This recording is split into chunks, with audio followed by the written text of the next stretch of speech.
Din Öğretimi Genel Müdürlüğü bünyesinde Molla Halil İmam Hatip Ortaokulu koordinatörlüğünde düzenlenen Genç Sada Kur'an-ı Kerim'i güzel okuma, Genç Bilaller ezan okuma ve Genç Muhafızlar hafızlık yarışmasına hepiniz hoş geldiniz. Jüri üyelerimizi arz ediyorum.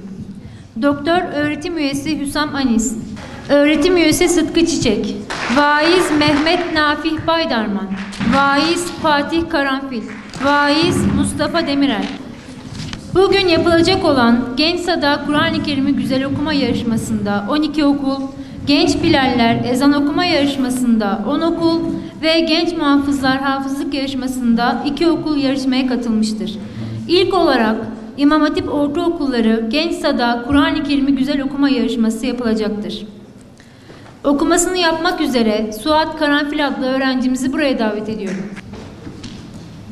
Bismillahirrahmanirrahim.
Bu hayır yarışmasında bizi yalnız bırakmayan ve her durumda bize desteklerini sunan sivil toplum örgütlerine, İl Müftülüğü'ne şimdiden teşekkürlerimi bir borç olarak kabul ediyorum ve kendilerine teşekkür ediyoruz.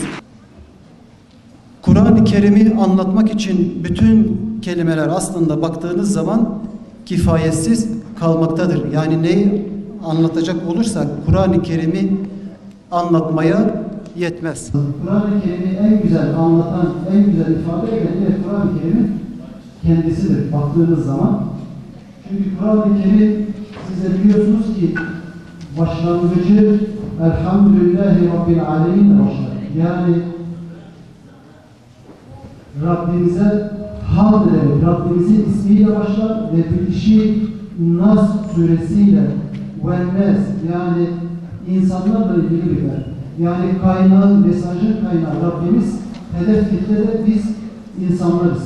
Bu açıdan Kur'an'dan istifade edebilmemiz amacıyla Rabbimizden gelen mesajı bir anlamda aslında bu yarışmalarımızın da en temel hedefi de bu mesajı onlara ulaştırabilmek. Gayemiz öğrencileri yarıştırmak değil,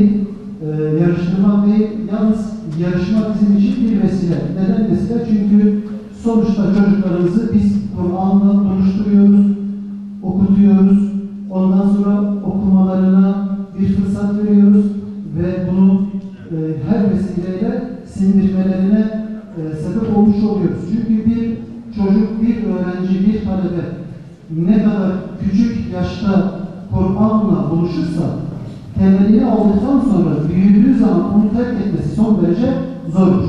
Tabiri caizse küçük yaştan aldığı bu mesaj kendisinde bir meleke haline gelir. Dolayısıyla bu melekeyi edinir ve büyüdüğü zaman da bundan vazgeçmesi de son derece zordur. Kaldı ki Kur'an zaten vazgeçilmez bir kitap. La raybe fîh dediğimiz bir kitap. İçerisinde şek ve şüphe dahi aklımızdan geçirebileceğimiz en küçük şüphe dahi olmayan bir kitaptır. Tıpkı Resulullah'ın dediği gibi aleyhissalatü vesselam, benden sonra size 2 şey bırakıyorum. Bu 2 şeye sarıldığınız müddetçe kesinlikle yolunuzu şaşırmazsınız. Biz öğretmenler, akademisyenler, sayın hocalarımız hepimiz bu gayeye gitmeye çalışıyoruz. Öğrencilerimizi bu minvalde yetiştirmeye çalışıyoruz.